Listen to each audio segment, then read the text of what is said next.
آپ کے خیال میں مسلم لیگ نون ڈیل کا تاثر کیسے زائل کر سکتی ہے اس سچویشن؟ دیکھیں پہلے تو میں یہ کہوں کہ بڑی زیادتی ہوگی کہ اگر وہ نہ آئے، اتنے سارے لوگ جنت سے محروم ہو جائیں گے، جنت حاصل نہیں ہوگی۔ مجھے اور آپ کو بھی جانا چاہیے، جنت مل جائے گی۔ یہ جنت مبارک ہو زاہدوں کو، زاہدوں کو، ٹھیک ہے۔ میں تو فقط آپ کا سامنا چاہتا ہوں۔ واہ واہ واہ، کیا بات، کیا بات۔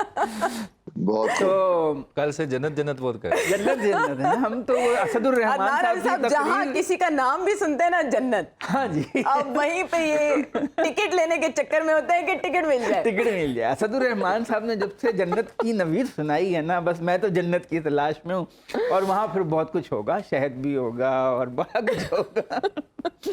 تو بات یہ ہے کہ دیکھیں بیانیہ تو یہ ہے کہ جب وہ کہہ رہے ہیں کہ وہ آئیں گے تو معیشت کو کھڑا کر دیں گے، اور بھائی جب گئے تھے تو 38 ارب ڈالر کا تجارتی خسارہ تھا۔ جو پلانٹ بنا کے گئے تھے بجلی کے، نندی پور کا 40 روپے یونٹ بجلی دے رہا ہے۔ جو ساہیوال کا کول پلانٹ بنا کے گئے تھے 32 روپے یونٹ بجلی دے رہا ہے۔ اس نے تو ہمارا بیڑا غرق کر دیا۔ اور وہ جو بیرونی قرضے لے کر، ایئرپورٹ گروی رکھ کے، موٹر وے گروی رکھ کے، اسلام آباد عمارتیں گروی رکھ کر، وہ جو انہوں نے قرضے لیے اس کی دلدل میں ایسا پھنسایا، کوئی پیداواری کام نہیں کیا، کارخانے نہیں لگائے، ایسے کام کیے جو لوگوں کو وقتی طور پہ وہ لوگ خوش ہو جائیں، لیکن ہم ان قرضوں کو واپس کرنے کی پوزیشن میں نہیں ہیں۔ پہلے قرضے واپس کرنے کے لیے قرضے لیتے تھے، اب وہ بھی لوگ نہیں دے رہے۔ وہ کہہ رہے ہیں کہ اب اپنی چیزیں بیچو، اب آپ اپنا ادارے بیچیں، اپنے ملک کے اثاثے بیچیں۔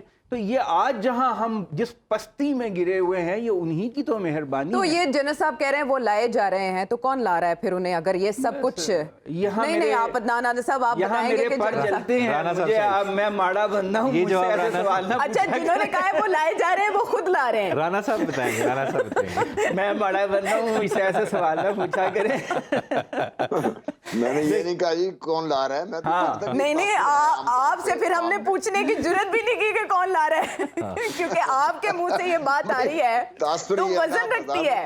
دیکھیں پاکستان ایمریٹس کا وہ لا رہے ہیں، پائلٹ لے کے آ رہے ہیں۔ دیکھیں پاکستان ایک ایسا ملک ہے جہاں ہر چند سال کے بعد ہیرو ولن بن جاتا ہے اور ولن ہیرو بن جاتا ہے۔ ہم نے یہ بات دیکھی، بے نظیر نواز شریف کے درمیان روٹیشن ہوتی رہتی تھی، اب اس میں چیئرمین پی ٹی آئی بھی شامل ہو گئے۔ میں تو ڈر کے مارے ان کا نام بھی نہیں لے رہا ہوں، ویسے بہت سے لوگ اب لینا شروع ہو گئے ہیں۔ لیکن یہ پاکستان کا کچھ سرکاری جو مشینری ہے نا، یہ اصل میں دیوتا ہے، یہ ایک کالی دیوی ہے جس کو ایک قربانی چاہیے ہوتی ہے۔ اس پہ بھٹو کی قربانی، اس پہ بے نظیر کی قربانی، اس پہ کبھی نواز شریف کی قربانی، کبھی کسی اور کی قربانی۔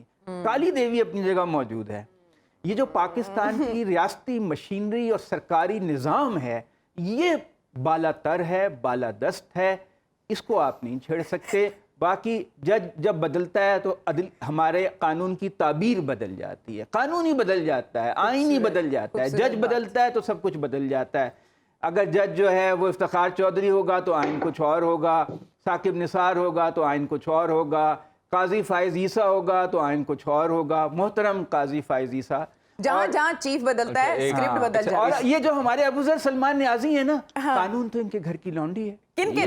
یہ تو وکیل ہیں، بہت بڑے وکیل ہیں۔ وہ صرف تشریح کرتے ہیں۔ میں ایک چیز بتاؤں، دیکھیں میاں نواز شریف صاحب کا جو ٹرائل ہوا اس میں شاید پروسیجرل ارریگولیرٹیز ہوں، جس طرح وہ پوائنٹ آؤٹ کرتے ہیں، ٹھیک ہے، لیکن عوام جو ہے نا ان کو لا شو نہیں سمجھ آتا۔ جو پبلک ہے نا وہ فلاسفرز نہیں ہوتے، ان کو ایک چیز کا پتہ ہے کہ ان کے 92 میں ان کے پاس ایون فیلڈ کے اپارٹمنٹس تھے، وہ ابھی بھی اس میں رہ رہے تھے اور اس کا منی ٹریل نہیں آیا۔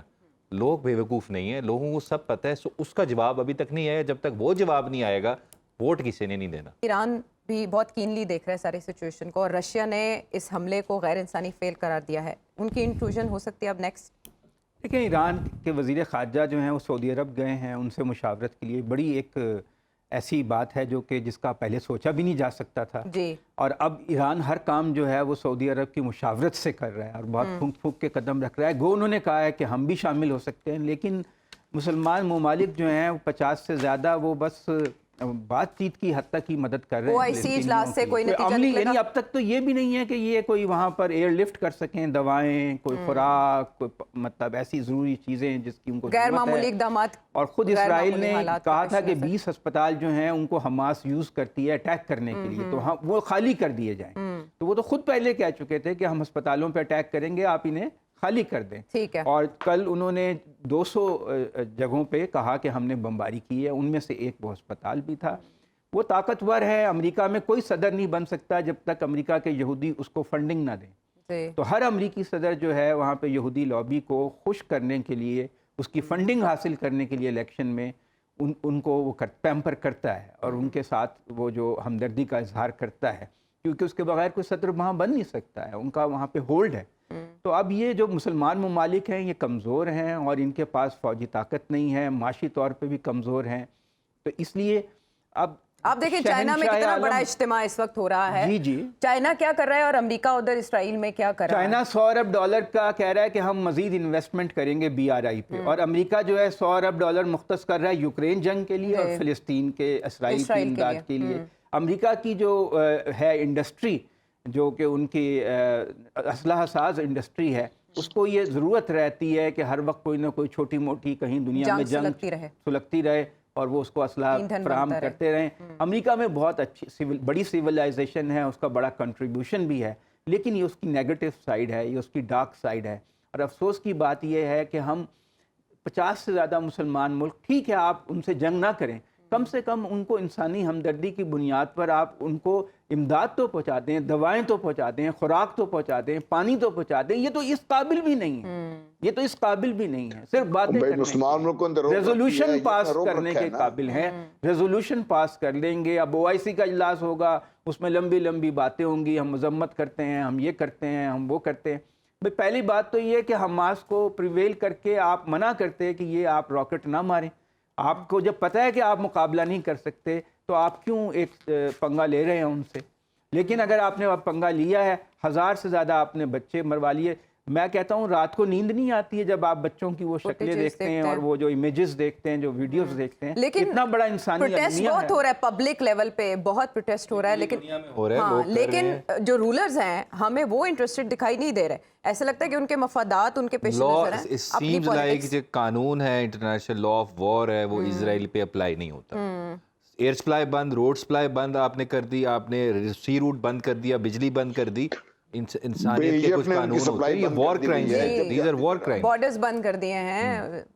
اب اگر اور ممالک بھی اس جنگ میں کودیں گے، مثلا شام کود جائے، لبنان کود جائے، تو ان کی بھی تباہی و بربادی پھر جائے گی۔ شام تو پہلے تباہ و برباد ہو چکا ہے، مزید اس کو تباہ کریں گے، لبنان کو مزید تباہ کریں گے۔ مطلب جب آپ ایک ان ایون ہے نا، امریکہ جیسی طاقت کے سامنے یہ کیا مطلب، ان کے پاس کوئی فوجی طاقت ہی نہیں ہے، اور پھر یہ کہ چین اور روس ان کی خاطر تو جنگ نہیں کریں گے۔ اور اس کی فلپ سائڈ جو یہ ہے نا، اس طرح کے جب آپ ہپوکریٹیکل طریقے سے ڈبل سٹینڈرڈز اپلائی کرتے ہیں، اس سے at the end of the day دنیا میں ایکسٹریمزم پھیلتا ہے۔